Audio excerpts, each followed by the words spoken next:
Ladies and gentlemen, I'm Cincinnati Man. I am back. I'm here to give my reaction to Tik Tik Boom. It was a musical made by Lin Manuel Miranda, featuring Andrew Garfield. It was a life of Jonathan Larson. Um, I got this recommended to me off of a comment for my thoughts on the movie musical Hamilton and Chicago. That me and my friend Amber. Shout out to Amber. Did someone in the comments? Thank you very much for your comment. I matter of fact, I'll post it up here. Who it was? They suggested that I watch this and was interested to know what I thought. Overall, I did like it. I liked Tick Tick Boom. It had an excitement to it.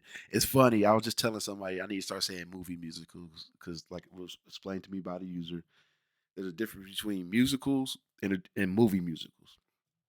Um, I believe that it really gave you the sense of angst. This is what I was missing in Maestro. Tick Tick Boom gave me a sense of angst of somebody trying to create. If you're saying doing a biopic on a creative, I don't care if it's I don't care if it's a chef or a painter. I want to I rather see a biopic on the process of them trying to create something great. And this is, and if no one knows, Jonathan Larson created Rent, but unfortunately, he was not able to be there when it opened because he died of a heart attack. Which is wow. When I found that out, I was like, oh my goodness, because the beginning of it, they tell you in the movie like, hey. This the parts of this is real. The parts of this is made up, and some of this stuff made up by him. I'm like made up by him, and oh, but we'll get there. Um, it's weird because do all people that want to be geniuses or these masters of their work have to be these frantic, narcissistic, uh, disassociative, like don't care about anybody else's problems type of person? I mean, I've seen it. I've seen it with Larson. This interpretation, I've seen it with Bernstein, and then I saw it with Oppenheimer. And there's just this distance with them, like, I hurt your feelings. I'm just trying to get my work done. I didn't even know there was a problem. And just like when this girlfriend Susan, this Larson's girlfriend Susan wanted to, she was going to be a dancer. She fractured her ankle, and then she got out of dancer shape. She wasn't heavy or nothing, but the endurance of dancing, you're out for 6 months, whatever. And then she's gonna take up like an hour outside the city of New York, Berkshire or somewhere, and she was gonna be the musical like dancer, dance teacher, and she wanted Larson to go, and Larson like, I can't leave, I can't do that. Oh, that's what you're gonna do, yeah, but why don't you just move in with me? And it was weird because when I was watching it, he had a roommate that gave up acting. He got some sales job, like ad sales job and stuff. He's making a bunch of money, and when Larson was missing money, he's like, "What you gonna do for money? I see all these the bills piling up." He's like, "I don't know. Why don't you ask your girlfriend?" It's like, why wouldn't you ask your girlfriend? It was just weird. It was just like, hey, some people like that. Hey, there's somebody dating somebody right now. They ain't moved in with them for years.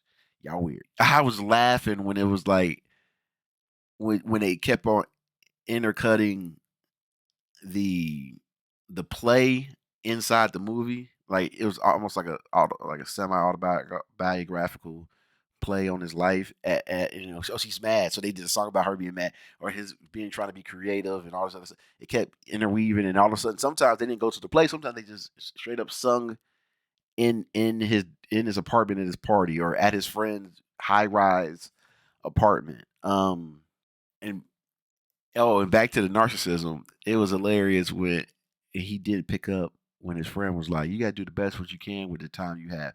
This is also a story, just like what happened in Rent. Oddly enough, um, about him dealing with his friends, with various friends dying from the at the time, which was known as the HIV, well, AIDS pandemic. Um, it's interesting because what's sad, like I was a little kid in the '90s when all that happened, and you saw more PSAs. I always tell my friends, I was like, so you don't see no PSAs for that or anything, like barely nothing anymore. He's like, well, we was in high school and we were like, no, but it was always on high, no, or grade school, high school, whatever. And it's like, wait a minute, but but we would see it on TV a lot. And yeah, I know they got pills and stuff. Oh, you can lower the count and all this. It's almost undetectable. All this stuff. It's just weird. But the sad thing about a lot of things that happened back then, it the number one thing to take care of yourself is to not do it unless you know your partner's clean. But unfortunately, the human beings don't want to wait. They want to live a free life and do whatever they want. But there's consequences to that because you can't do everything you want because you can get a disease, you can get heartbreak, um, the emotional drain of it all. Is um, so it's really sad when it's like it basically like I can't believe all my friends are dying. It's like yeah, because they're not doing the right thing and making sure they're not sleeping with anybody who's not tested. Also, people lie. People lie too, and it goes back to like, hey, maybe you should relate. But nobody want to. A lot of people don't want to do that. They want to just have it to meet, have their instant gratification, and keep it moving. Um, I was annoyed after the movie when I was like, let me look into it. Do you know what recently I haven't been doing? I didn't do this with Oppenheimer, and I didn't really do this with the Maestro. Normally, when I watch a movie and it's based on something, I immediately go and start looking up everything on it and to see what's real, what's not. I did it with the Malcolm X series, Malcolm X, MLK/X. I did it with that, and I was just like, man, like it was a lot of surprising stuff that was real. But I was mad that Susan wasn't really Susan in it, and his friend Michael, who was very important in the movie, wasn't in it. It was based on somebody else. So I was annoyed by that. Um, So I will eventually look it up, but I was just like, man, my sister once said like you can't be looking at stuff like it's based on it. Like you can't look at it like it's real. When we was watching Raising Canaan and I was like, that's like 50 Cent. He's like, no, you can't think of it that and she's right. You gotta remember, ladies and gentlemen, based on a true story is based on a true story. So that character you really like it, they might not even exist. They might be a composite of different characters.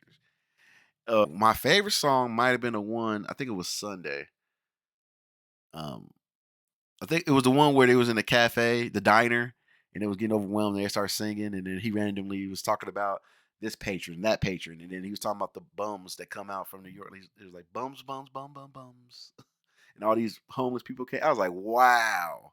Um, my favorite, but I also had a favorite like art. Like, okay, you know what's weird? They have this thing where where somebody be like, "Oh, when I create music, I think of colors. Colors come to orange, and then I thought blue, and then I thought this synesthesia or something like that. Whatever it's called. What? Look. There's got to be a word or a phrase for people that just think of music all the time, not beats and stuff. But I'm talking about lyrics. Y'all got something like that? I got that. You don't hear nobody being like, "Oh, what do you? Oh, I hear words in my head. I got words in my head. Give me that. Give me that dang phrase." Oh, I'm sorry, it's not as beautiful artistic as the color people. Wow, that sounded wrong. As people that can see colors. There we go. Um, but overall, Tick Boom was enjoyable. Um, you felt the want and need of him to want to succeed, and it was sad because you know, and that art, like, and he seemed to be like a person away from a person away because he met with some of the greats, and they were like, "Yeah, you're almost there. You're missing the song." It's 2 years later he even do the song. It was like, dude, a few years later and then what was wild is when he they was like, "You got any other plays?" Nope, I've been working on one play for 8 years. It's like, whoa, wait a minute, is that how it works with playwrights? Come on, I'm refusing to believe that. I'm refusing to believe somebody work on a play for 10, and that's all they do. and that was actually very surprising. Like it'd be like if I wrote a song, it's like I got this one song. No, I got bunch of songs. Anyway, we do not need to talk about it. So I I would honestly say check out Tik Tik Boom, see what you think. It's a fun ride. It's a very interesting one, and it'll make you it'll pull it up. There's certain parts pull at your heartstrings, but overall, Andrew Garfield is just having he a, he a he a musical theater kid at heart. You could tell. It's something about the way he be doing stuff, and yeah. So I think that's it. Well, if I'm Cincinnati, man, take care. Thank you. And also, if you have any suggestions ever for me to watch or listen to, feel free. I'm completely open to check it out in music, television, movies, all of that. Take care. Bye bye.